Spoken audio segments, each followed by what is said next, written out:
I'm Michael Garske. I'm presently with the Orbiter Project Office within the Space Shuttle program. The shuttle was designed for more or less two different kinds of instrumentation telemetry. It has a critical acquisition system predominantly to capture data for like main engines, external tanks, solid rocket boosters, to understand that performance. And that instrumentation gets downlinked real time to the ground controllers in order to control the flight vehicle, or at least understand what's going on with the vehicle for its systems. There's also another system on board the shuttle, which is predominantly the design engineers really like to see, and that is the system that we would call the engineering evaluation system, where it collects information in the background of the critical systems in order to gain insight into the health, not so much health, but also how those systems respond to in the environments that they're going to be flown in. You don't typically have monitoring measurements, real-time monitoring measurements on your structure. So that's where the engineering evaluation instrumentation system comes in, that it monitors those passive elements such as thermal TPS type stuff, structures, how it responds, for example, how the body flap moves with respect to the aerodynamic loads. It gives the engineers insight post-flight to understand how their systems perform and to make sure they did not exceed their certification environments. So what we did in the shuttle program pre-Columbia was we collected a lot of data in the background, all this engineering evaluation data, which gave you insight into how the passive elements performed, such as the TPS, such as the shuttle structure, those kind of things. Typically, that is high dynamic vibration environmental data. We do not have the capability to downlink that kind of high vibe type environmental data, the vibrational acoustics data. So for Columbia was that we had that kind of data on board, and we've also had the data insight from a thermal perspective into the TPS system. That data resided on a recorder that was in the lower mid-deck that was not downlinked when you got on orbit.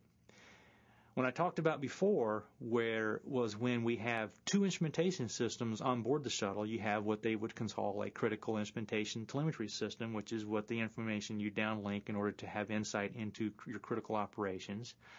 That has recorders in order to record data when you're obscured from your communication satellite, or when you have loss of signal. During that loss of signal, when the ground controllers have no insight, you have onboard recorders that record that data, and whenever you come back acquisition of signal, you can uplink commands in order to downlink that data via a higher rate system and capture all that data that you lost or that you didn't have insight into, put it that way.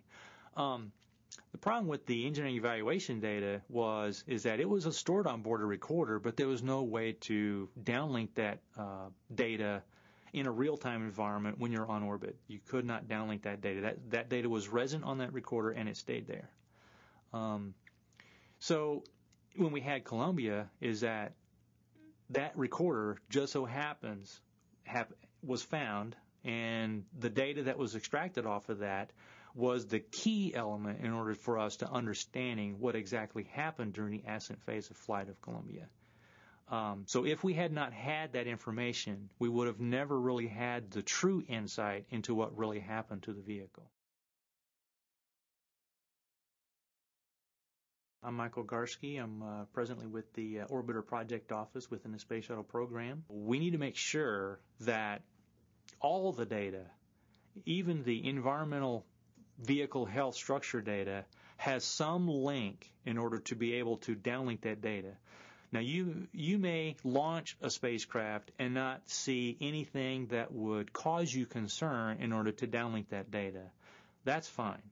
But if you were to launch that spacecraft and actually see something in your critical data that would lead you to believe that, no, we need to have some information into this area of the vehicle. We may have gotten either A, struck by a bird, or some ice hit it, where maybe this piece of the structure or my secondary engine the bell housing may have got hit. We need to, if there's some instrumentation that I might be able to gain insight into the quality of that, Rather than aborting the mission and coming home, it would be best if you had that information available to you that you could downlink that information. So that's what we learned on Columbia, was to be able to downlink that secondary and auxiliary instrumentation in order to give insight and proper insight into the health of your vehicle before moving on to the next phase of flight.